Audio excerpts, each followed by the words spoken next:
Hey everybody, welcome back to Next Mini Bikes. If you haven't yet, hit that link in the description. Go check out the merchandise. We got hats, shirts, hoodies, all kinds of cool stuff. Go get you something. So in the last video of this bike, we put that Paul's hot coil on there. The fan shroud was rubbing our fuel line, and that needs to be taken care of. So today we're going to do a little grinding on the fan shroud. We're going to get some rubber on that edge so it's not so sharp against this fuel line. We'll replace the fuel line, and I think we're going to get rid of this ground strap that came with our coil, and we're going to put our ground strap back on there because it's a lot shorter and it just kind of forms to the block a lot better. It's tucked in nice and neat, and I like that a lot better, so I'm going to go with that instead. So that's the plan for today. Come along for the ride and let's get this stuff knocked out.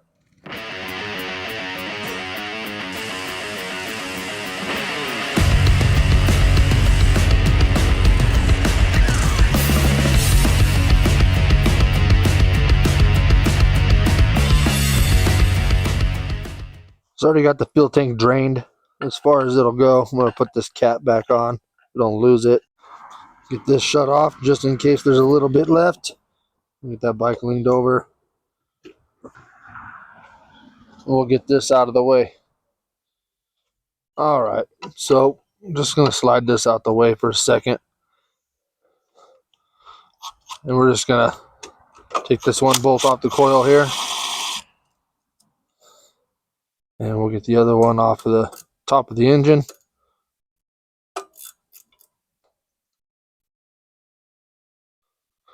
It is a really nice wire. I just think it could probably be about half as long for me, and I like it a lot better. This is my ground wire.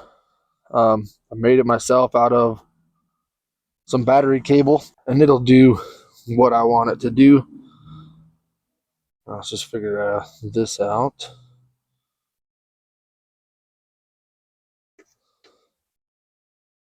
Yeah, we'll go something like that.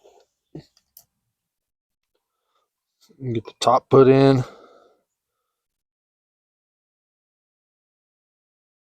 This is also kind of in preparation for the next part I'm going to do here. We'll get this bolt started. Just snug that down, and that'll be our ground wire we're going to use.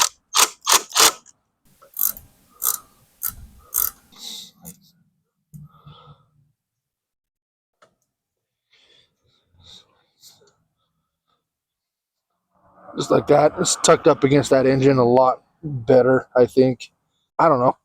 I like it better. That's what I'm going to go with. I would even like this to be shorter.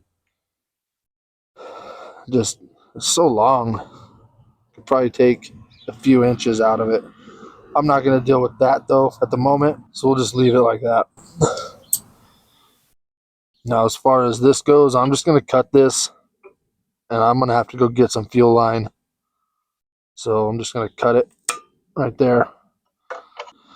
Now I'll just kind of take this apart real quick, and I'll take this piece in and I'll just get some new fuel line for the whole thing. We'll just replace all of it because it degrades over time, and this is fairly new, but it's cheap. It's kind of a cheap insurance, so we'll just replace all of it right now. So I'm going to run to the parts store. I'm going to get some fuel line, and I'll be right back.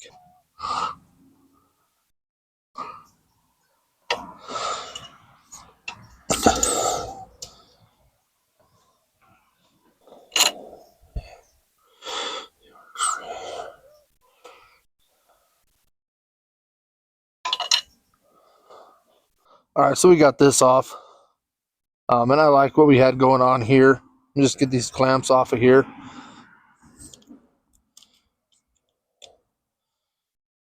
Just get this cut off.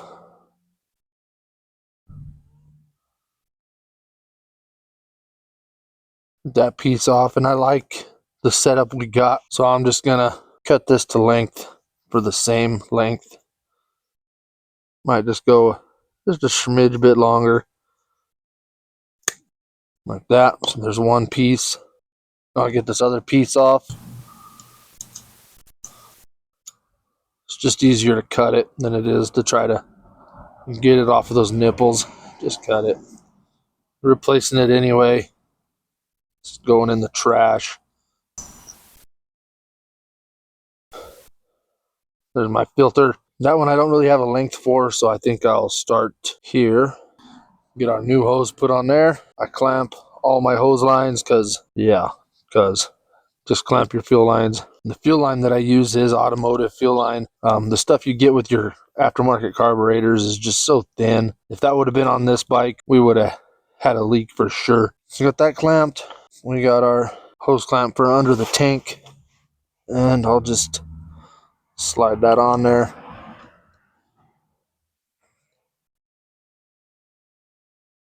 Clamp that down.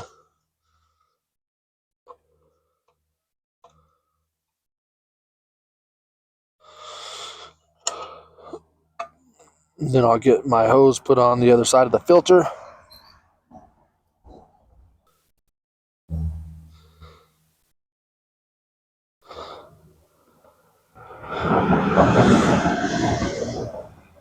If you're running a petcock on your tank that has a filter on it, you don't need an inline filter.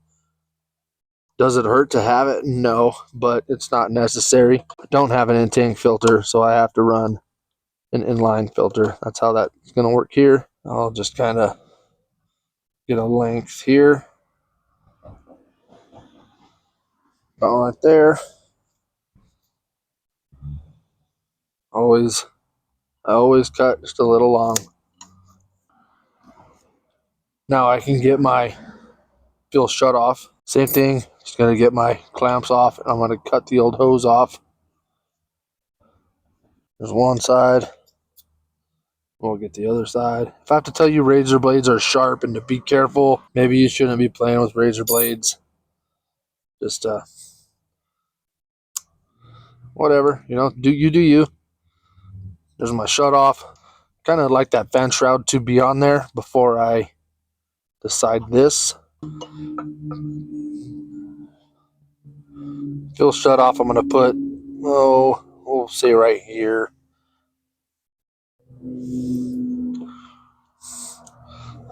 Put it right here. It doesn't matter. It just needs to clear everything,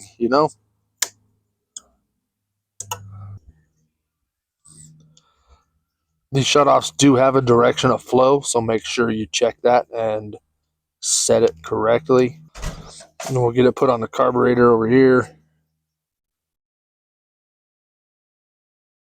This one has to be fairly tight because the hose is a little big for the barb there.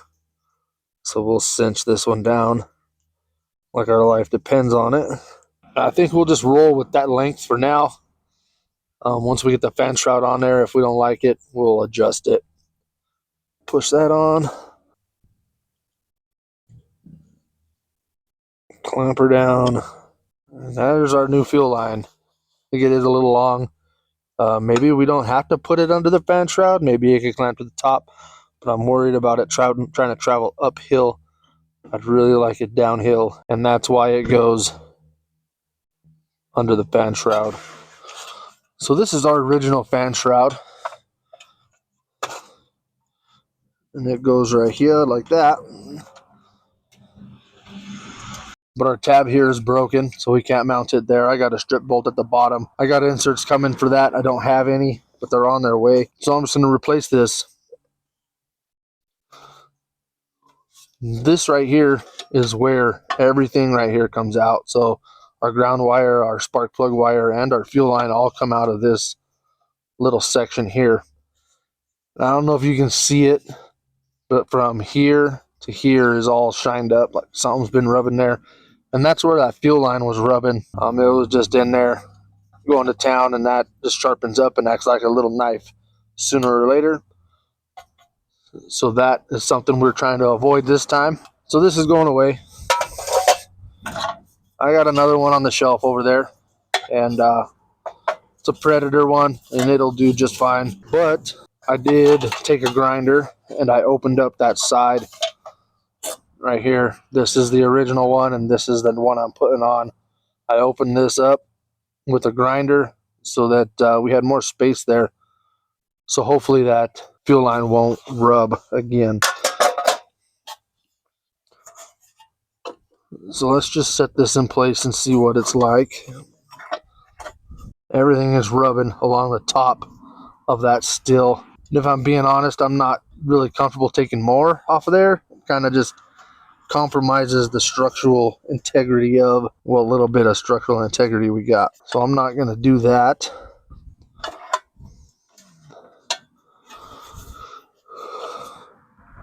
But I do have this red fuel line. This is some of the cheap fuel line I was talking about.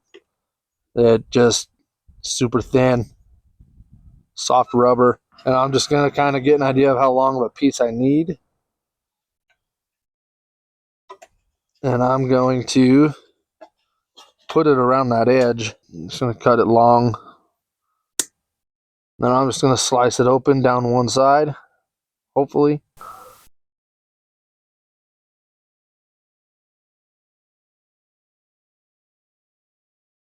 So I made it through that without chopping my finger off, so that's a plus. And I'm just going to, I don't know where the camera's at here, but I'm just going to put this along this edge here.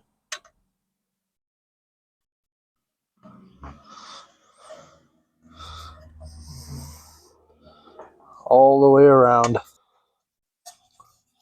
So something like that. Don't know how I'm going to get that to stay on there just quite yet, but I'm thinking I'm just going to load this puppy up with some super glue and I'm going to stick it on there and I'm going to hope it's going to stay. Alright, so I got me some super glue and I'm going to just load this puppy up probably on the ends first.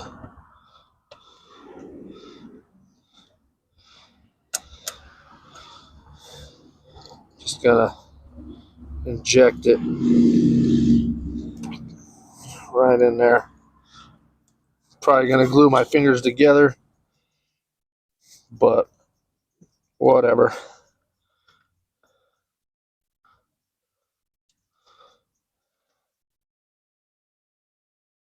And just get that put back in place.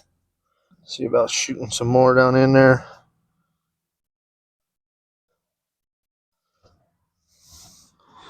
Give that a second to set up. Maybe, if I'm lucky, I can get a screwdriver under here and just pry this up just enough to maybe get some glue under there. Yeah, maybe. Get the tip in there. So I got the tip in there, just the tip. And I'm just going to squeeze glue into there.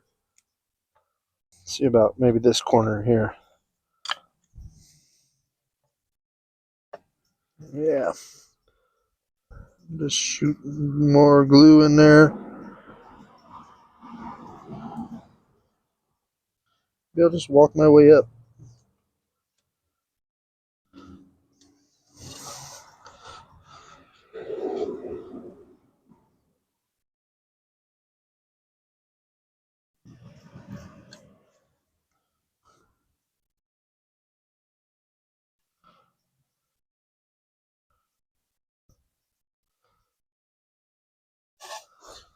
Not mad at how that went. Call that good. Give this a trim job.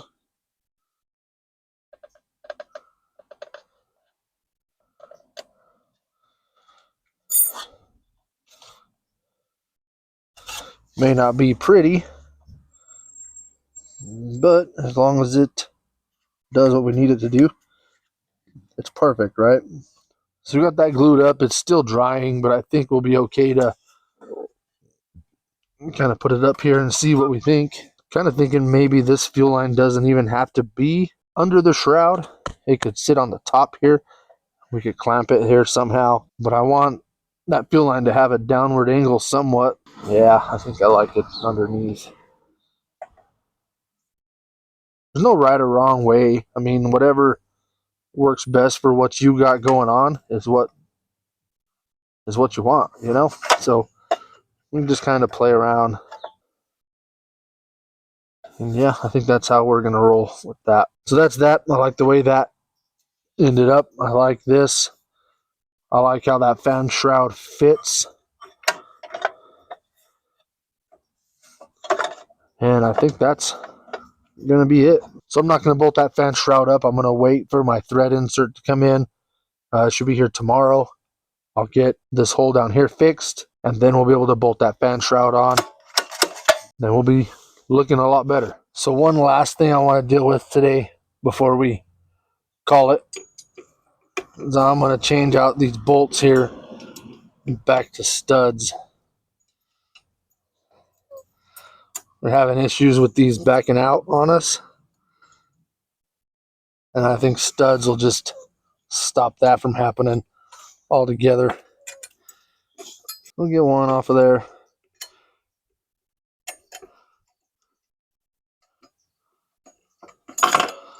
There's our second one.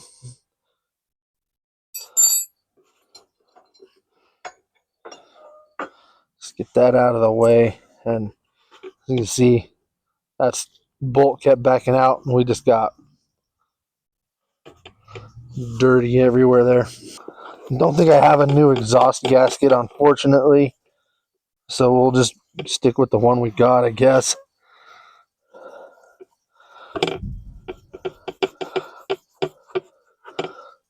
We'll just wipe this down the best we can. And we'll just screw studs back in here. The other one on there. I don't want to double up nuts to get it on there because I only brought one wrench, but I think I'm going to have to.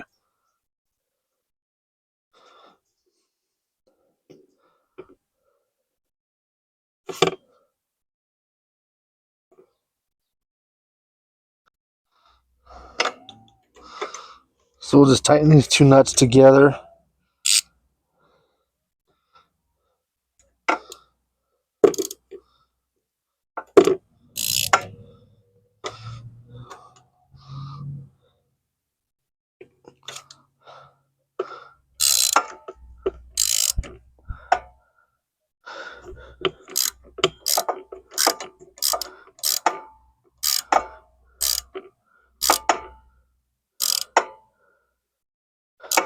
Seat that in there snug.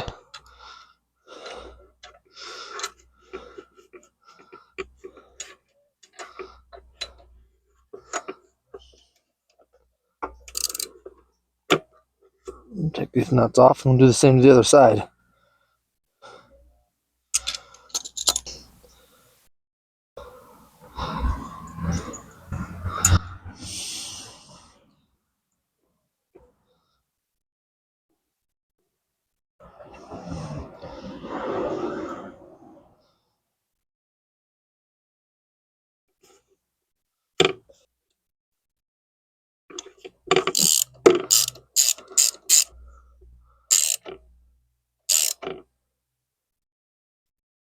Snug.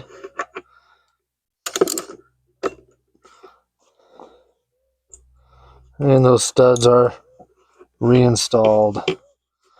Our gasket is tired and has seen better days. I don't have one, so we roll with what we got.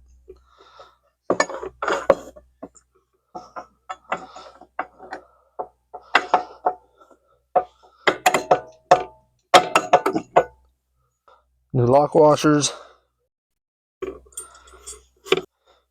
and our nuts.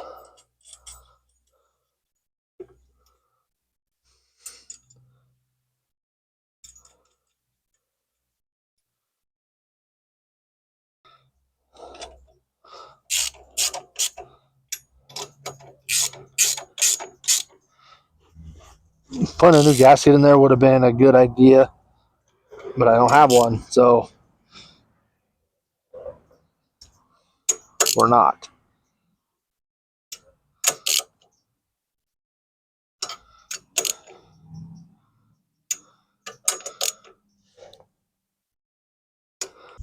And hopefully that stops those from coming loose. It's a good thing we went to the practice day. So that's going to do it for this episode of Nick's Mini Bikes. I'm glad we found that fuel line before it was an issue at the Go Power Sports 180. That would have been a bad day. That's how bikes go up in flames, you know.